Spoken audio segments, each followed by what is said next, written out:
troisième point dans cette conquête de l'Algérie, donc on en a vu les étapes.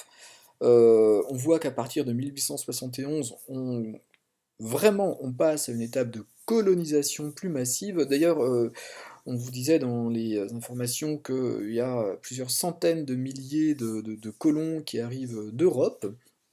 Et puis, on avait évoqué l'attitude des Arabes musulmans, mais aussi des Kabyles, c'est pour ça que je parle de musulmans, parce qu'il y a les deux peuples qui vivent en Algérie, et enfin bah, une guerre brutale. Alors, brutalité qui sont ici celles de l'armée française, et c'est un épisode qui est un petit peu oublié dans les mémoires.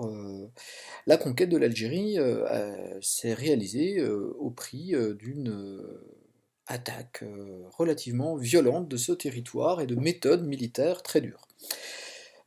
Ici, vous avez une lettre d'un général qui est un des acteurs hein, de cette conquête. Il a été au service du général Bugeaud, maréchal Bugeaud, qui a été le gouverneur général d'Algérie jusqu'à la fin des années 40. Et il adopte des méthodes qui sont des méthodes de terre brûlée. Alors regardons un petit peu ce qu'on va mettre derrière ce mot de terre brûlée. Donc il s'est battu, il a laissé sur son passage un vaste incendie, tous les villages, environ 200, ont été brûlés. Alors, je sais pas, déjà ce chiffre, 200 villages ont été brûlés dans la région de Kabylie où il s'est battu. Tous les jardins ont été saccagés, tous les oliviers ont été coupés. Les Kabyles, donc l'autre peuple hein, très présent en Algérie, c'est dans cette partie-là de l'Algérie qu'il y a une région qui s'appelle la Kabylie.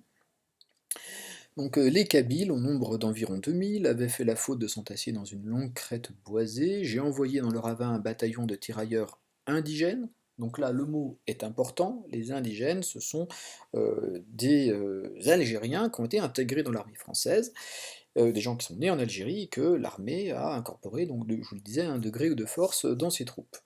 Au signal d'un coup de canon, toutes les troupes se sont élancées au pas de charge, la cavalerie a été coupée de la retraite aux Kabyles, et on apprend que 431 combattants adverses ont été tués. Ce qui est choquant, c'est pas forcément ce chiffre, qui est déjà quand même assez élevé, mais c'est ça. Les villages qui ont été brûlés, les jardins saccagés, les oliviers coupés. Là, ce qu'on voit, c'est qu'il y a, à côté de la politique de conquête militaire, une vraie volonté de détruire les moyens de la population de subvenir à ses besoins et ben, éventuellement de permettre aux combattants de se ravitailler.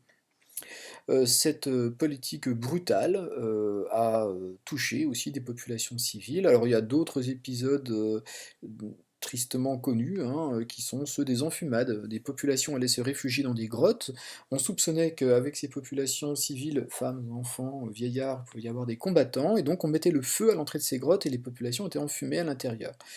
Donc ça a été d'ailleurs des scandales critiqués dès l'époque de la colonisation. Ces faits sont connus, avérés, et c'est donc dans l'histoire de la colonisation de l'Algérie une des traces, une des pages sombres qui a été écrite. Donc des méthodes violentes de l'armée française, destruction de villages et de cultures, combats militaires parfois accompagnés de massacres.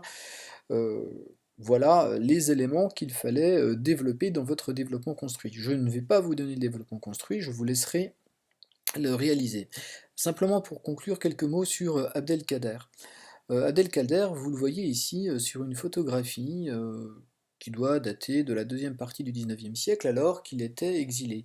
Et ce qui est intéressant, c'est que l'homme ici est affublé, décoré de la Légion d'honneur, la plus haute distinction qui peut être accordée par la France à ses serviteurs. Elle a été créée par Napoléon Ier, on l'avait évoqué. Alors comment expliquer que cet homme qui a lutté contre la présence française, qui a été l'incarnation de la lutte algérienne contre l'invasion française, soit décoré?